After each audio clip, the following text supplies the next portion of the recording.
નમસ્કાર, આપ જોઈ રહ્યા છો નેશન પ્લસ ન્યૂઝ. હું છું આપની સાથે હિરલ પંડ્યા. આદિવાસી વિદ્યાર્થીઓને જાતિના દાખલા મેળવવામાં પડી રહેલી મુશ્કેલીઓ અને વિશ્લેષણ સમિતિ પાસે ખરાઈ કરાવવાના સરકારના નિર્ણય સામે આદિવાસી સમાજમાં ભારે આક્રોશ ફાટી નીકળ્યો છે. આ વિવાદાસ્પદ નિર્ણયના વિરોધમાં પાવી જેતપુર ખાતે આદિવાસી સમાજ દ્વારા પ્રતિક આંદોલનની શરૂઆત કરી દેવામાં આવી છે. હાથમાં બેનરો અને ન્યાયની માંગ સાથે પાવી જેતપુર ખાતે આદિવાસી સમાજના લોકો રસ્તા પર ઉતરી આવ્યા છે.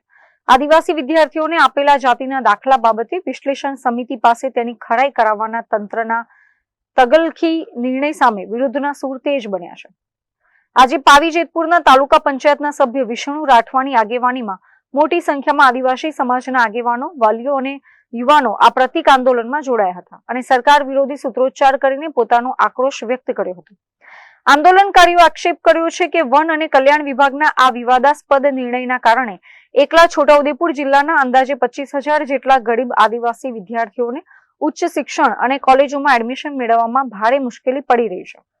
ગુજરાત રાજ્ય આદિજાતિ વિકાસ વિભાગ બિરસા મુંડા દ્વારા ઓનલાઈન વેબસાઇટ ઉપર મુકાયેલ પરિપત્ર દ્વારા શાળા, કોલેજો, આઈટીઆઈઓ તેમજ નર્સિંગ કોલેજોમાં જે પ્રવેશ મેળવ્યા પહેલા જાતિના દાખલાની વિશ્લેષણ સમિતિ સમક્ષ ખરાઈ કરવાનો જે પરિપત્ર કરવામાં આવ્યો છે, એના સંદર્ભમાં અમે ગતરોજ આવેદનપત્ર આપ્યું હતું અને આજરોજ અમે સત્તાવાર રીતે અહીંયા તાલુકા સેવા સદન જેતપુર પાવી રતનપુરની સામે પ્રતિક ધરણા ઉપર શરૂઆત કરી છે. મૂળ વાત એ છે કે જાતિના દાખલાની જો ખરાઈ કરવામાં વિદ્યાર્થીઓને એડમિશન પહેલા જો ખરાઈ કરવામાં આવે તો કોઈ પણ વિદ્યાર્થી એડમિશન તાત્કાલિક ના લઈ શકે, કારણ કે વિશ્લેષણ સમિતિમાં ખરાઈ કરવા માટે 1 વર્ષ 2 વર્ષ જેટલો લાંબો સમયગાળો થાય છે. વિશ્લેષણ સમિતિમાં સ્ટાફનો પણ અભાવ છે અને છોટાઉદેપુર જિલ્લાની વાત કરવામાં આવે તો રાઠવા સમાજની ઘણી બધી વિસંગતતાઓ છે, જેના કારણે વારંવાર રાઠવા સમાજની આદિવાસી ઓળખ અને અસ્મિતા ઉપર પ્રશ્ન ઉપસ્થિત થાય છે, જેના કારણે હજારો વિદ્યાર્થીઓ, ખેડૂતો, વાલીઓ તેમજ વિવિધ વિભાગના કર્મચારીઓ હેરાન પરેશાન થઈ રહ્યા છે અને વારંવાર આઝાદીના 80 વર્ષ પછી પણ વારંવાર જો રાઠવા સમાજને જાતિ ઓળખ પ્રસ્થાપિત કરવા માટે જો વારંવાર આંદોલનો કરવામાં આવી રહ્યા હોય તો એનું યોગ્ય નિરાકરણ તાત્કાલિક ધોરણે લાવવામાં આવે એવી અમારી માંગણી અને ચીમકી છે. સાથે સાથે અમે આ આંદોલન જ્યાં સુધી યોગ્ય અમને નિરાકરણ ન્યાય ના મળે ત્યાં સુધી ચાલુ રાખીશું.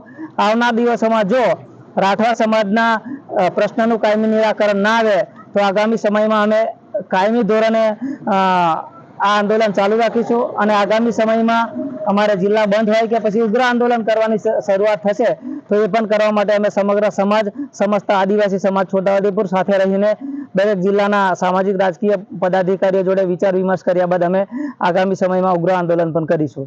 અત્રે ઉલ્લેખનીય છે કે આંદોલન કરી રહેલા આગેવાનોએ સ્પષ્ટ શબ્દોમાં ચેતવણી આપી છે કે જો તંત્ર આ જટિલ નિયમો હળવા નહીં કરે અને આ નિર્ણય પાછો નહીં ખેંચે તો આગામી દિવસોમાં આ પ્રતિક આંદોલન જ જન આંદોલનમાં ફેરવાશે. હવે જોવાનું એ રહેશે કે સરકાર આદિવાસી સમાજની વ્યાજબી માંગણીઓ સ્વીકારીને આ પ્રક્રિયા સરળ બનાવે છે કે પછી આ વિરોધ પ્રદર્શન હજુ વધુ ઉગ્ર બને છે. Rehan Patel, nation plus news, Chhota Udaipur. સમાચારોના સતત અપડેટ મેળવવા માટે અમારી નેશન પ્લસ ન્યૂઝની યુટ્યુબ ચેનલને સબસ્ક્રાઇબ કરો, બેલ આઇકન દબાવો અને જોડાયેલા રહો ફેસબુક, ઇન્સ્ટાગ્રામ અને ટ્વિટર પર.